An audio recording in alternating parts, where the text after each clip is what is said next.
I once had a client who threatened to leave because we were not meeting expectations as a team when I was working in corporate.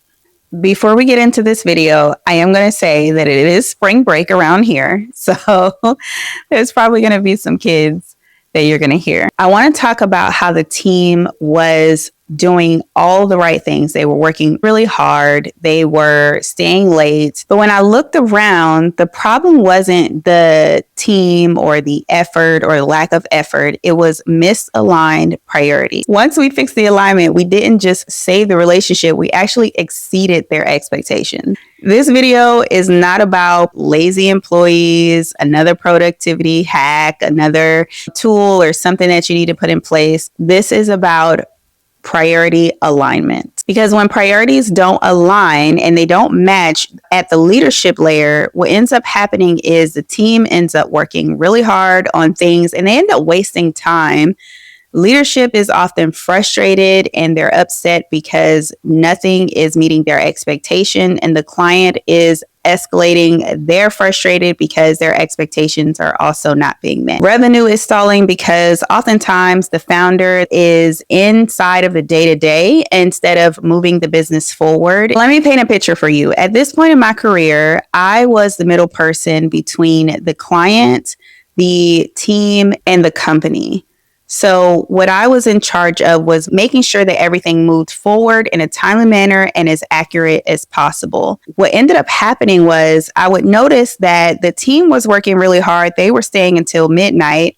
And then the clients, though, they were complaining. And so the output wasn't matching. And so I'm like, if we're staying until 12 and the clients are still complaining about things, that's not matching. And then what was happening on the company side was we had so many changing targets and priorities, and it just felt like we couldn't keep up. Everybody believed that they were working on the most important thing. That was until I started asking for priorities explicitly. That's when I realized that most execution problems are actually alignment problems. There are 4 things that I want you to walk away with today. Most teams have never been taught to structure their day around priorities. Clients often expect outcomes that don't match the operational reality. Companies frequently operate without clearly defined priorities. And when one of these things is missing or is misaligned, you, your client, your team, you're definitely going to feel it. Let's talk about where most teams haven't been taught to structure their day around priorities. You might think that I've given them a workflow, or I've given them a checklist, or I've walked them through the day by day, or I've had them shadow people. In my company, we did the same thing. We had the checklist, we had the workflow, we had the schedule that we gave them, but one project could ruin the entire thing. One request could ruin the entire thing. So what would end up happening in their day was they would log in, start to do their work. They knew what they had to do for the day. It wasn't that they didn't know, but then somebody would ask them to do something on the side, or I would make a request and tell them a new project came down the pipeline, or a client would give them a call and tell them that they needed to work on something, or somebody from a different department would ask them to hand in this extra thing. And then now everything's out of whack and they don't know what to focus on first, especially because the priorities weren't made clear. Like, how long did it take before you should reach out for help on something? When should you escalate something to a manager? What takes precedence over certain tasks? When to bump something down to the other priority list? Without those answers, the team has to guess and they have to use their best judgment, which oftentimes goes against what you believe is first, because you have a higher insight as to what you know is moving the business forward. They don't have the same insight. Go ahead, baby. Go ahead. Do you think? I actually think this is a good time to talk about having clear structure and priorities, because right now my daughter is dancing to the side. I have another one who came out here listening to music. Our kids outside at the pool. And the show keeps going. Honestly, this is like the perfect episode to talk about that, because nothing is going correctly. Like, I had an episode that I recorded today and I deleted it.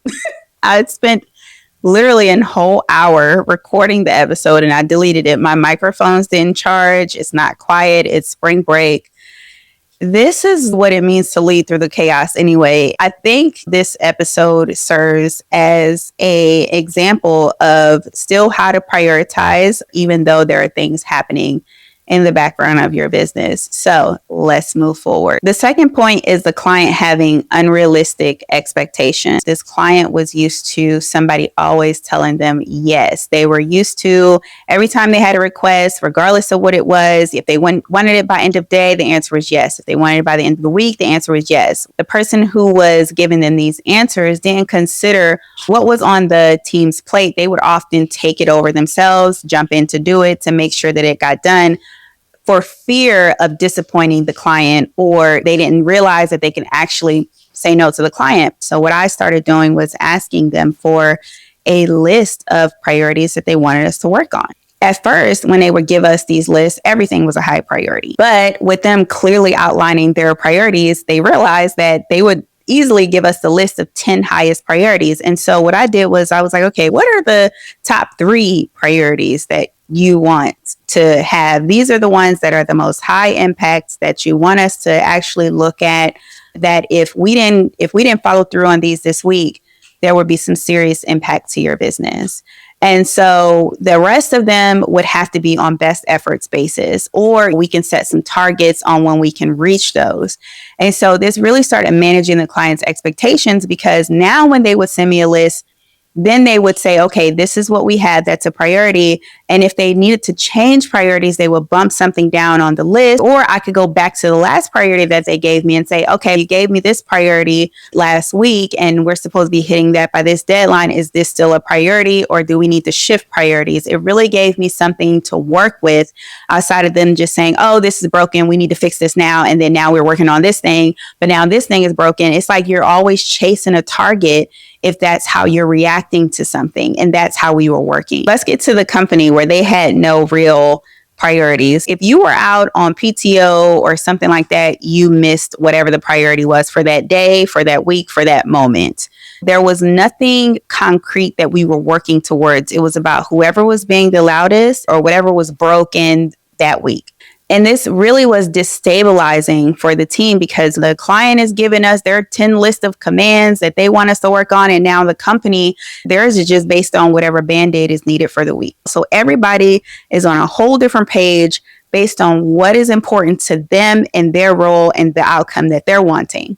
Now, everybody is assuming that what's important to them is also important to you, and that's what you're working on. When I ended up laying these 3 things out next to each other, the client's priorities, the team activities, and the company's priorities, I was able to clearly see that there was a huge alignment gap between expectations and priorities. And what this produced was constant escalations. It meant that the team was overwhelmed, burnt out, and frustrated. I was overwhelmed, burnt out, and frustrated. Leadership was confused. We had no idea where we were headed, where we were going. There was a lot of tension going on in the organization. We were spending so much money on extra headcount. We thought we had capacity issues. We had extra roles out there. And the frustrating part was everybody was pointing the finger at somebody else. I actually had a manager say to me when we talked about why didn't we have these issues before? And her response was, because we had people who cared. Ma'am, that is not why this whole structure is falling apart. Most businesses think that they have a capacity issue, but what they actually have is an alignment issue. Teams are not drifting because they don't care. It's because leadership failed to instill the vision inside of the team. They never translated the vision into priorities that they can actually execute. Alignment isn't something that you can assume exists. It's a huge risk, and it's an expensive risk as well. We were almost at risk of losing a client, all because of this alignment problem. This is something that leadership has to actually build. If you recognize yourself in part of this business story, then I want to invite you to download The Root Cause, because it walks you through how misalignment sometimes shows up as operational issues or team issues, and it walks you through what to do about it. So if you're interested in that, then the link is in the description.